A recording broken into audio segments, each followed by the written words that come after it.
So in the last video, I introduced you to Alkynes, and I said, welcome to the wonderful world of Alkynes. Now give me your ticket money. All right, so we're going to go on this ride together, and we learned about the simplest alkynes that were out there. We learned a little bit about how to name the simplest ones. Nothing else on these molecules that we see on the screen except for the carbon triple bond carbon, and that was it.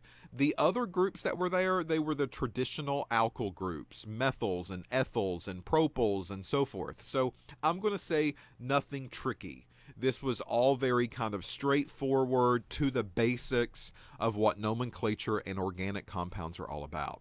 Now, I want to go through and I want to give you another type of example. We're going to make these a little bit more complicated as we go on in these videos. So just stay tuned with me.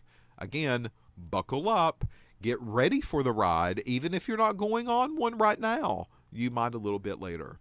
All right, so we'll do a CH3. CH with a chlorine that points up. It doesn't matter if it points up or points down. It means the same thing. I don't care.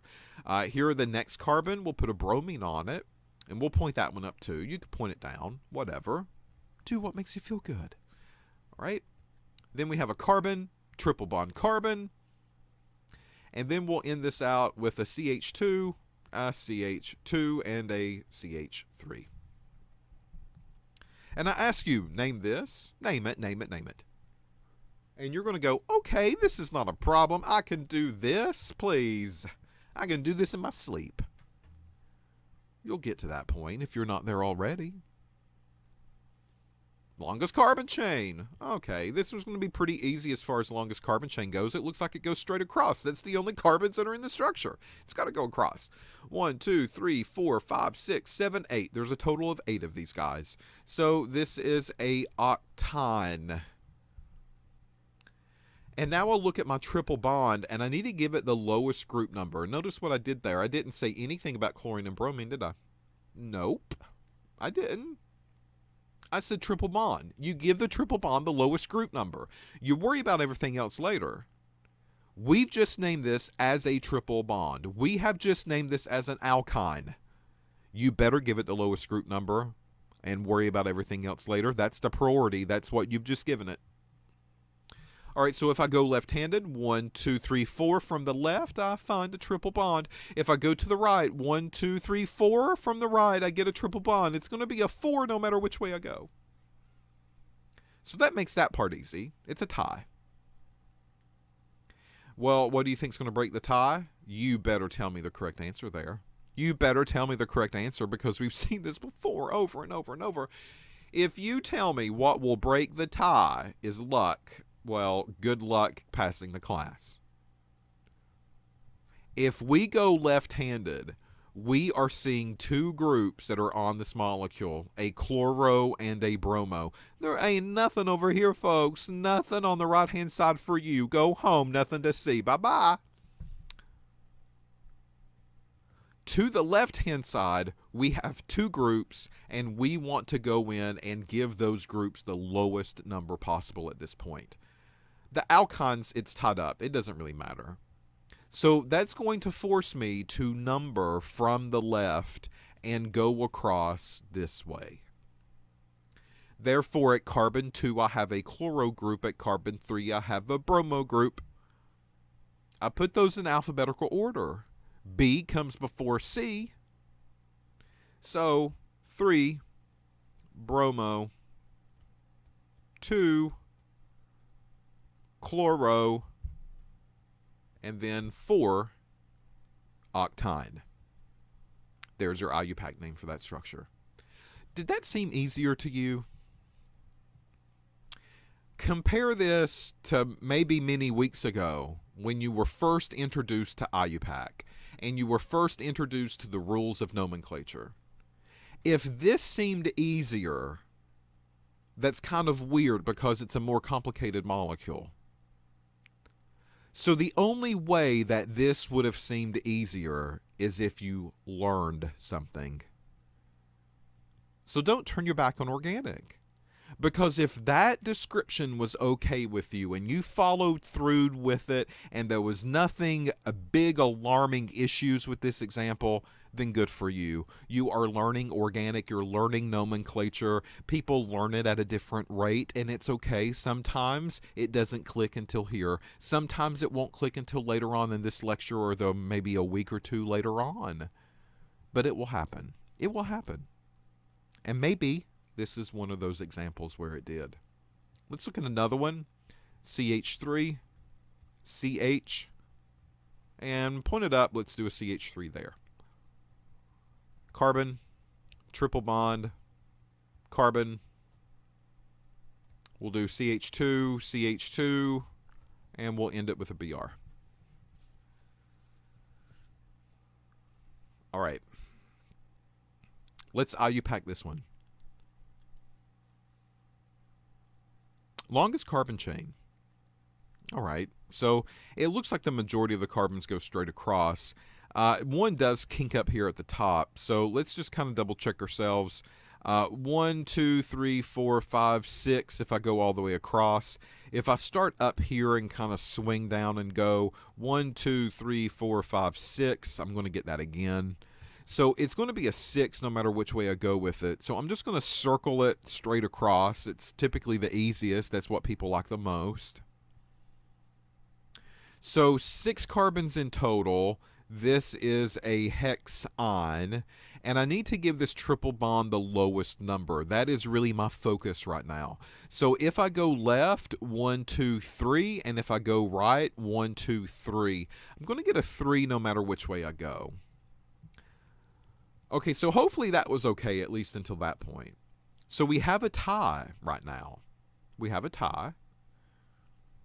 And that tie means I need to look at other things on the molecule in order for me to figure out how I'm going to name this. So let's talk about the options here. The options, do I put the focus on the methyl or do I put the focus on the bromo? Well, there's actually two things that you could argue here. Number one, the halogen groups are a little bit different than the traditional alkyl groups. So some people would look at this and say, well, you know, because this is a little odd, we don't see this often, and because the triple bond's tied, out of the methyl and the bromo would maybe get the next priority in line, and they would number this with a 1, 2, 3, 4, 5, and 6. If you're one of those people, then that's going to be okay. I'm going to give you credit for that. Many, many people do that. If we see things other than alkyl groups, we do like to try to give that priority when we can. However, really, IUPAC definition says you treat them the same. And a lot of people just kind of ignore that rule, quite honestly, which is another one of these reasons that some molecules have multiple names, not just one.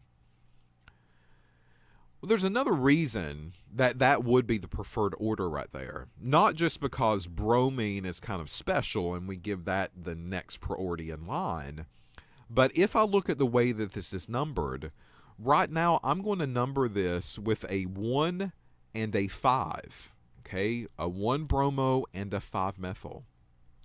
Well, what if I numbered the other way? I give this a 1, 2, 3, 4, 5, and 6.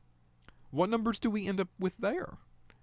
This methyl group would be on carbon 2, and the bromo group would be on carbon 6. And folks, look at this. That is a higher number. So it doesn't really even matter that you knew that bromo maybe was a little special.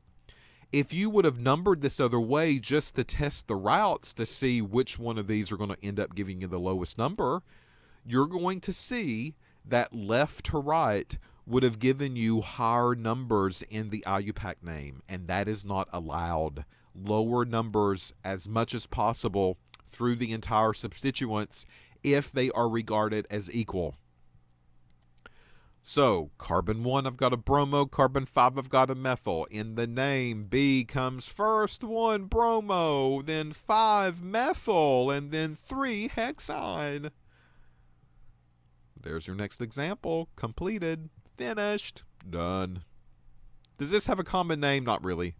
Right? We would call this acetylene, All right.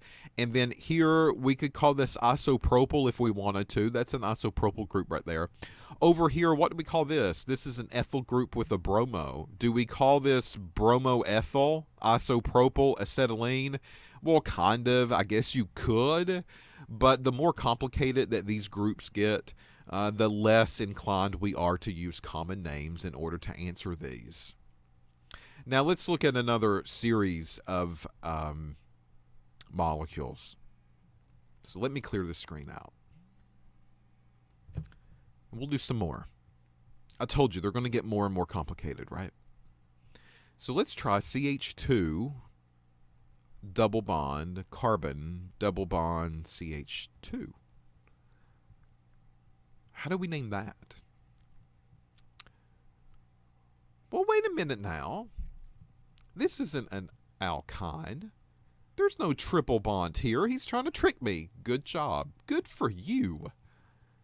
I'm morphing these together. I'm starting to be squishy with the lecture material. It's a very clever way to reinforce what you've already learned and add to it.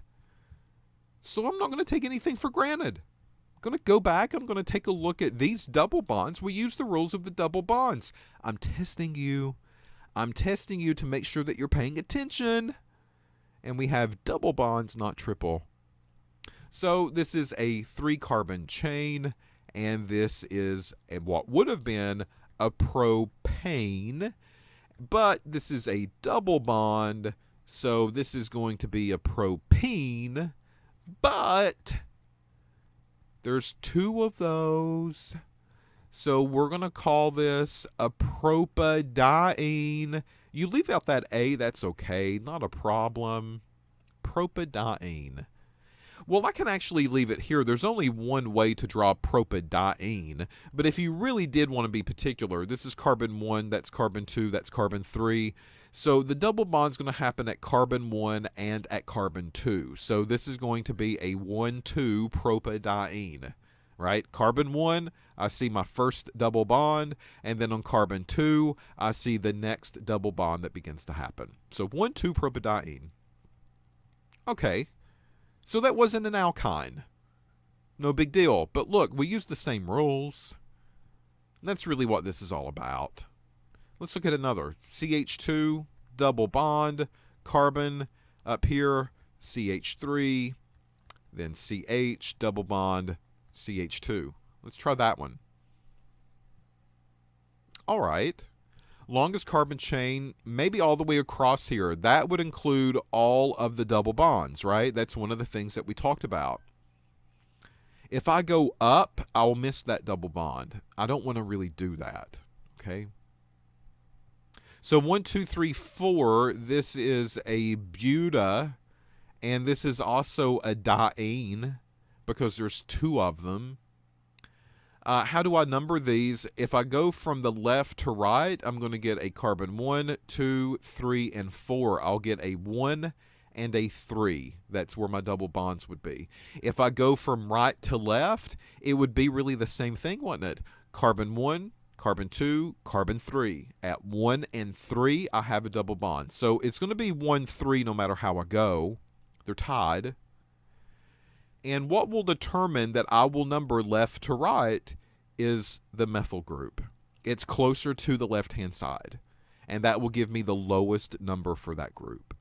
So 2-methyl, 1,3 butadiene. Again, not a triple bond, but that's okay. Just bear with me. Next one. Let's do a ring. And in this ring, let's do a double bond here and a double bond there, and let's draw a bromine out here. Let's name it. Okay, so I know that this is a cyclohex. There's a 6 carbons there. So cyclohexadiene, because there's 2 double bonds that are present. I've just got to figure out where they are. And keep in mind that you also have to go through them in order to properly count them. So what I mean by that is if you start here, You can't say that is a 1 for the position of the double bond if you don't go through that double bond. Then you can say that's carbon 1. You can't start there at carbon 1 and go left-handed and say that bromine group is going to have a spot 2. That's not the way that that works. All right? You've got to go through the double bonds in order to count them. All right, so if we start here and kind of go up, this is a 1, 2, 3, and 4. And then my bromine would end up getting spot 5 and spot 6. So that would be a 6 if that's the way that I go with it. If I go this way, my bromo ends up at carbon 6. My double bond would be spot 1 and spot 3. 1, 3, cyclohexadiene. All right, well, if I start up here at the top and I go this way, this will give me a 1, 3 cyclohexadiene as well, which is a tie. That's good. That's fine. I'm not cheating that double bond. But if I start here and go down and around, this bromo group would end up at spot 5, which is a lower group number for it. So that's going to be the preferred way to name it. On spot 1 and spot 3, I have the cyclohexadiene. I've taken care of my double bond. And I'm going to start 1, 2, 3, 4, and 5. So 5 bromo, 1, 3 cyclohexadiene. No matter which way you number it, those double bonds maybe would get a higher number if you do it that way. So, for instance, you might be looking at this and say, well, why can't I just start like 1 here and do a 2 here and give bromo 3? Well, if you did that, that would be carbon 4 and that would be carbon 5. So your double bond location would be at 1 and at 5. That is a higher number than 1 and 3. This is the only way that you can number that ring to give those double bonds the lowest number possible. Okay? 5 bromo, 1, 3 cyclohexadiene. Now, one of the reasons that I'm doing this is because, guess what, folks? You could maybe get a triple bond in these locations. And if you get triple bonds in these locations, well, instead of a diene, you would end up with a diene. I'm dying and dying. Yeah, you might feel that way sometimes in organic. I know. I've been there too. I've done it. But this is perfectly okay. You can have trienes and trienes. That's not a big deal either. Tetraenes and tetraenes, meaning 4. Those rules, again, do not change. All right. Let me clear the screen out. We'll do another example. We'll just keep doing them. Who knows? They might give us a new little trick that we have to kind of keep in mind or not forget about from last time. So let's see what they got in store for us. Here's another example. Let's name it. All right, so longest carbon chain that includes as many of the double bonds that I can get. All right, so that means I'm probably not going to go up, am I? If I do, I'm going to miss out on one of the end ones. So my longest carbon chain has to go all the way across. There we go. 1, 2, 3, 4, 5, 6. So this is a hexa, and it's a diene. There's 2 double bonds. Again, I know it's double bonds. We're wrapping it together, though. What kind of numbers do I get them? If I number left, that's going to give me a spot 2 and a spot 5. If I go from the right, that gives me a spot 1, 2, 3, and 4. 1 and 4. So this is the preferred way to number that chain. So at carbon 1 and at carbon 4, I have 2 double bonds. There they are. That also means at carbon 2, I have a methyl group. 2-methyl, 1,4 hexadiene. Now, let's do another example. One more. CH3, CH. Let's point this up as CH3, carbon, triple bond, carbon, CH2, carbon, triple bond, carbon, H. Now you kind of see why we did some of these double bonds, just as a quick review, get the rust off, figure out how to name those again, kind of dig back up that old dirt that we learned back in the last lecture module, maybe 2 lecture modules ago. And now we have an example of an alkyne, and there's 2 of them. Folks, we use the same rules that we just did over and over. You make no changes.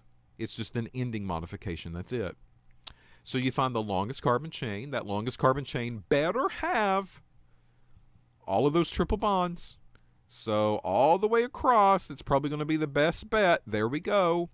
In total, 1, 2, 3, 4, 5, 6, 7. So this is a heptadiene. Y-N-E. All right, let's talk about the numbers. I need to give it lowest group numbers as far as the triple bonds go.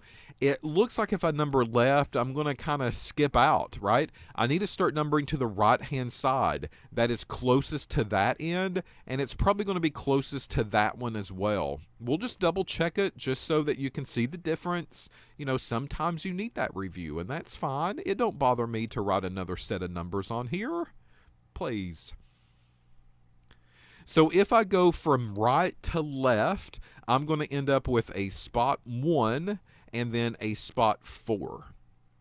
If I go from left to right, I'm going to end up with a spot 3 and a spot 6. Which set is lower? I hope you're going to tell me 1, 4, not 3, 6. And if so, good job. You've just helped determine which way the proper numbering should go with this molecule. So we start right-handed and we go left. So at spot 1 and at spot 4, that's the presence of my triple bonds. 1,4-heptadiene. Now on spot 6, we can't forget about that group. That's still there. At spot 6, we have a methyl group. 6-methyl. 1,4-heptadiene. Folks, there you go. There's some more examples of naming alkynes. Again, I hope you feel really comfortable at this point, or more comfortable than what you did a handful of weeks ago, because once again, if you are, that means you did a very good job and you are learning organic, and that's what this class is all about. That's what I'm here for. That's what I'm supposed to do. And if so, that makes me very happy. All right, so in this video, I'm going to stop. The next one, we'll pick up from here. We'll go through, we'll look at some more examples, we'll get more and more complicated, and we'll discuss maybe some decisions that we're going to have to make on the alkyne structures if we begin to kind of mess with them to a point where things become ambiguous. And they're not supposed to be. So we'll talk through some of those weird kind of examples that we'll see with this family and this group. And that's coming up next.